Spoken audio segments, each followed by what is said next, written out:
আল্লাহ আমার রব, এই রবি আমার সব।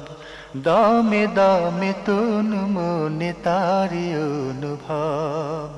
তোমার দুনিয়াতে আমি যেদিকে তাকাই, অথই নিয়ামতে ডুবে আছি সবাই। পাক পাখালির গানে শুনি তসবি কলো রব, তসবি কলো রব। আল্লাহ আমার রব, এই রবি আমার সব। আসসালামু আলাইকুম প্রিয় দর্শক, আপনারা যারা দেশে আছেন প্রবাসে, সবাইকে অনেক অনেক প্রীতি ও শুভেচ্ছা। শুরু হলো আপনাদের প্রশ্ন নিয়ে আপনাদের এই প্রিয় অনুষ্ঠান আপনার জিজ্ঞাসা। আপনাদের সাথে আছি আমি জয়নুল আবেদিন আজাদ।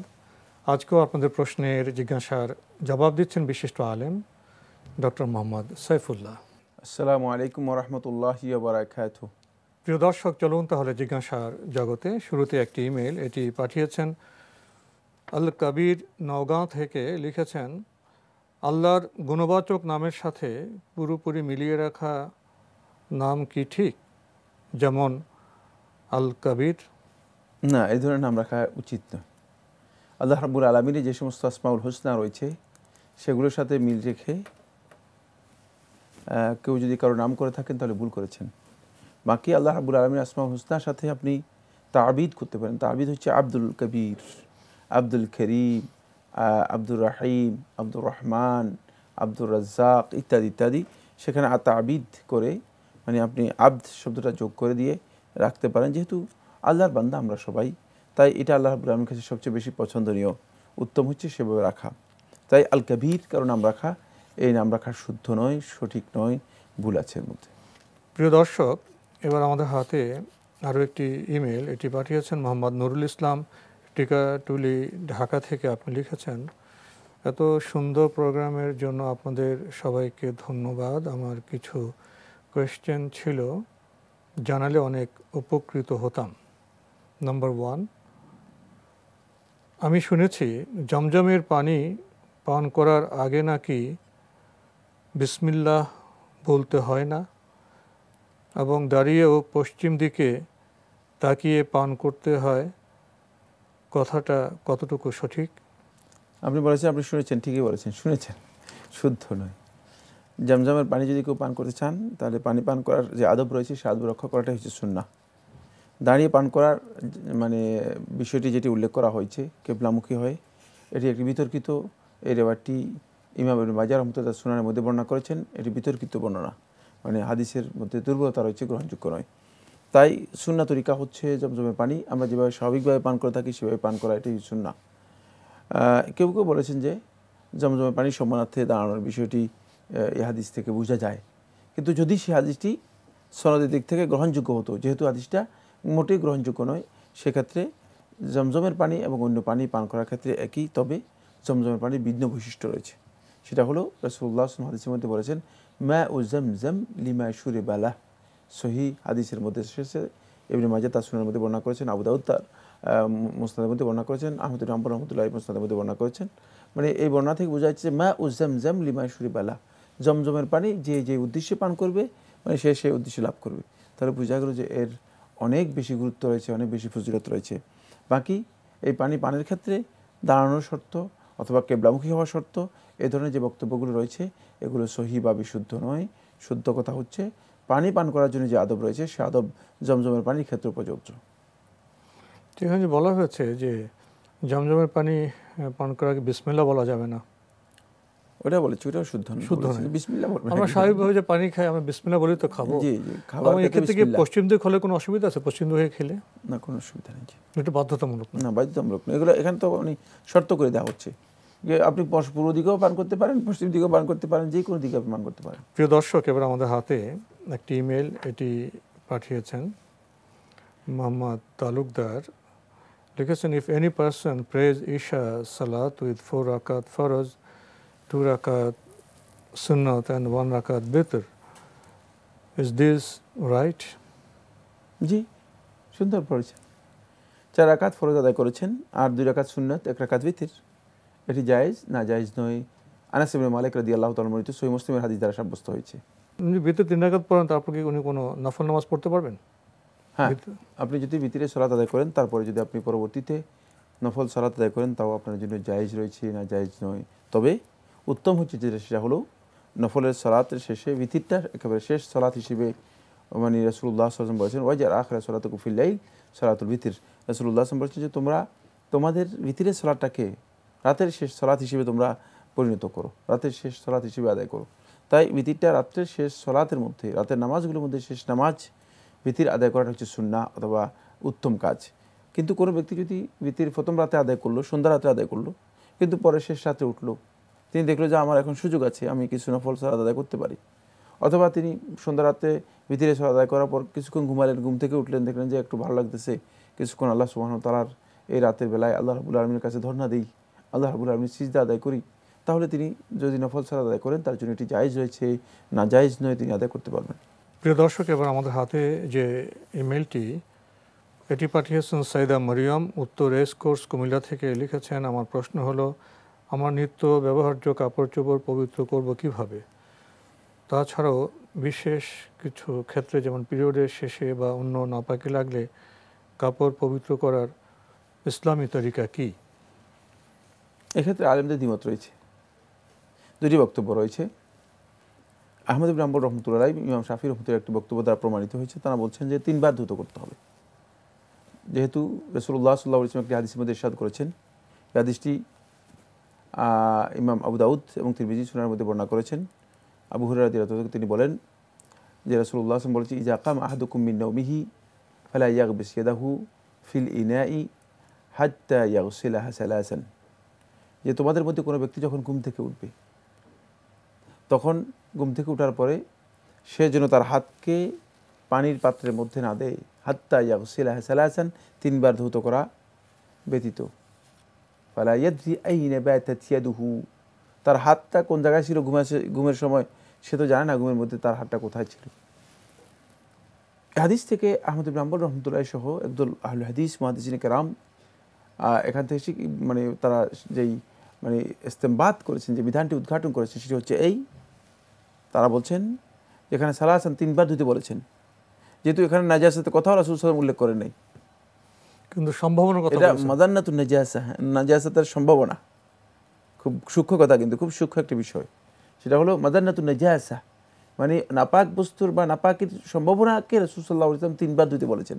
সুতরাং নাপাককে 3 বার ধোয়াটা মানে এটাকে মানে শরীয়তের পরিভাষায় বলা হয় তাকে কিয়াসুল আউলা, মানে উত্তমভাবে এটাই হবে 3 বার ধোয়ার বিষয়টি। এবারের ইমেলটি পাঠিয়েছেন মিজানুর রহমান, বার্সেলোনা, স্পেন থেকে লিখেছেন,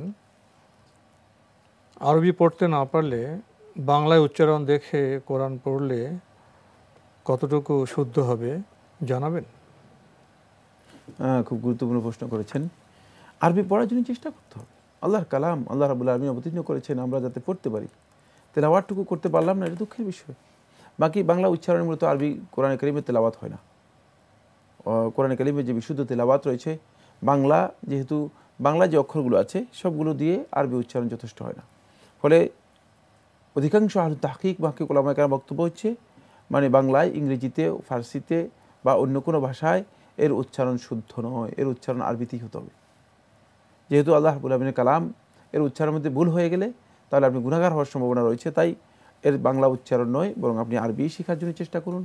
এবং আলহামদুলিল্লাহ অনেক অনেক মানুষ আছে যারা আরব নয়, যারা আরবি ভাষা শিখেনি কিন্তু কোরআন সুন্দর তেলাওয়াত করতে পারে, যেহেতু শিখেছেন। তাই এটি শিখার বিষয়, সহজ বিষয়। আল্লাহ সুবহানাহু ওয়া তাআলা সহজ করেছেন, ওয়ালাকাদ ইয়াসসারনাল কুরআনা লিয-যিকর ফাহাল মিন মুদ্দাক্কির। আল্লাহ রাব্বুল আলামিন কোরআনের মধ্যে ইরশাদ করেন যে ওয়ালাকাদ ইয়াসসারনাল কুরআনা লিয-যিকর, আমাকে স্মরণ করার জন্য, উপলব্ধি করার জন্য এবং মুখস্থ করার জন্য কোরআনকে আমি সহজ করে দিয়েছি। তোমাদের মধ্যে কেউ আছে যে কোরআন থেকে উপদেশ নেবে? তাই কোরআন মূলত আমাদের জন্য সহজ। কোরআন আমরা বুঝার চেষ্টা করা, কোরআনকে পড়ার চেষ্টা করা, এর জন্য যদি আমরা চেষ্টা করে থাকি আল্লাহ সুবহানাহু ওয়া তাআলা এটাকে আমাদের জন্য সহজ করে দিবেন। এবং বাস্তবতাই আমরা দেখি ছোটো ছোটো শিশু, একেবারে শিশু, মানে সে বাংলা করে বাংলাও বলতে পারে না, পড়তেও পারে না, এমন শিশু কোরআনে কারীম হাফেজ, কোরআন হেফজ করে দিচ্ছে এবং খুব সুন্দর তেলাওয়াত করছে, যেহেতু আল্লাহ সুবহানাহু ওয়া তাআলা সহজ করেছেন। এই জন্য আমাদেরকে চেষ্টা করতে হবে, চেষ্টা করলে আমরা পারবো। এক্ষেত্রে বাংলা উচ্চারণের দিকে গেলে আপনি শেষ পর্যন্ত আর চেষ্টা আপনার হলো না, আপনি ব্যর্থ হয়ে গেলেন। বাংলায় আরবি সঠিকভাবে উচ্চারণ করা যাবে না। জি। তো এভাবে তো একদিকে আরবি উচ্চারণ শিখবেন, অন্যদিকে আরবি কোরআনে তো বাংলা অনুবাদ পড়তে পারবেন। অনুবাদ পড়তে তো কোনো নিষেধ নেই, তিনি বাংলা পড়তে পারলে অনুবাদ পড়লে তো পড়তে বুঝবেন পারবেন। কোরআনে জি, কি বলা জি। হয়েছে। এটি পাঠিয়েছেন খালেদা বেগম, লিখেছেন ফজর এবং আসর নামাজের জন্য অজু করে তাহিয়াতুল অজুর নামাজ পড়া যাবে কি? হ্যাঁ, উজু করলে আপনি তাহিয়াতুল উজু পড়তে পারেন, যদি সুযোগ থাকে, যে পড়া যাবে।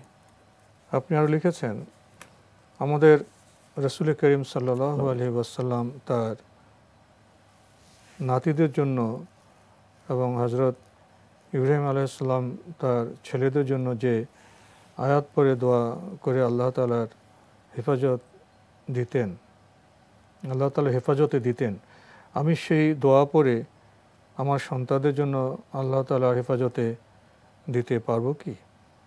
জি, সন্তানদের জন্য এই দোয়া করা জায়েজ রয়েছে, যেটি রাসূলুল্লাহ সাল্লাল্লাহু আলাইহি ওয়াসাল্লাম দোয়া করতেন মর্মে সহিহ হাদিস দ্বারা সাব্যস্ত হয়েছে। এটি ইমাম তিরমিজি রাহমাতুল্লাহ তার সুনানের মধ্যে বর্ণনা করেছেন, সহিহ সনদে সাব্যস্ত হয়েছে। জি, আপনি আরও লিখেছেন বাবা মায়ের জন্য নির্ধারিত দোয়া রয়েছে, তবে নিজ মৃত স্বামীর জন্য কি কোনো নির্ধারিত দোয়া রয়েছে? না, মানে মৃত স্বামীর জন্য নির্ধারিত কোনো দোয়া নেই, তবে সকল যার জন্য নির্ধারিত দোয়া নেই তার জন্য সকল দোয়াই জায়েজ। আর স্বামীর জন্য স্ত্রী দোয়া করবে, এটি কোনো সন্দেহ নেই একটি ভালো কাজ, এবং এই দোয়া আল্লাহ রাব্বুল আলামিনের কাছে গ্রহণযোগ্য হতে পারে যদি সেটি সত্যিকার আন্তরিকতা এবং নিষ্ঠার সাথে আল্লাহ রাব্বুল আলামিনের কাছে দোয়া করে থাকেন। প্রিয় দর্শক, এবার আমাদের হাতে আরও একটি ইমেল। এটি পাঠিয়েছেন মোহাম্মদ আব্দুল হান্নান, মহাখালী, ঢাকা থেকে। লিখেছেন Greetings, I am a Muslim and try to follow the rules of Islam. I always pay my special attention to invest any money to any financial institution. For a long time, I have been requesting by several insurance companies to open a health or life insurance for myself and my family member. But I am a bit confused whether it is halal or not. Many of the insurance companies publicize themselves that they are maintaining Islamic rule. In this case, what should I do? আপনি যেটি বলেছেন ঠিকই বলেছেন। বিভিন্ন company তারা দাবি করছে যে তারা ইসলামিক রুলস অনুযায়ী তারা আসলে এই কাজগুলো বা ইন্স্যুরেন্সের যেই কাজগুলো তারা করছেন সেগুলো ইসলামিক রুলস অথবা অ্যাকর্ডিং টু ইসলামিক শরিয়া কনসেপ্ট সেভাবে এগুলো পালন করার চেষ্টা করে যাচ্ছেন। বাট এটি কতটুকু সত্য, কতটুকু সঠিক, সেটা আপনাকে অবশ্যই যাচাই করতে হবে, যাচাই করে কনফার্ম হতে হবে। যদি আপনি সত্যিকার কনফার্ম হন তাহলে হয়তো আপনি এদের সাথে লেনদেন করতে পারেন। তবে এখানে একটি বিষয় উল্লেখযোগ্য, সেটা হচ্ছে এই, যেহেতু ইন্স্যুরেন্সের জন্য মূলত শরিয়া কোনো মানে সিস্টেম অথবা শরিয়া কোনো রুলস বাংলাদেশ ব্যাংকের মাধ্যমে আসেনি, বরং এর সকল লেনদেন মূলত সুদভিত্তিক।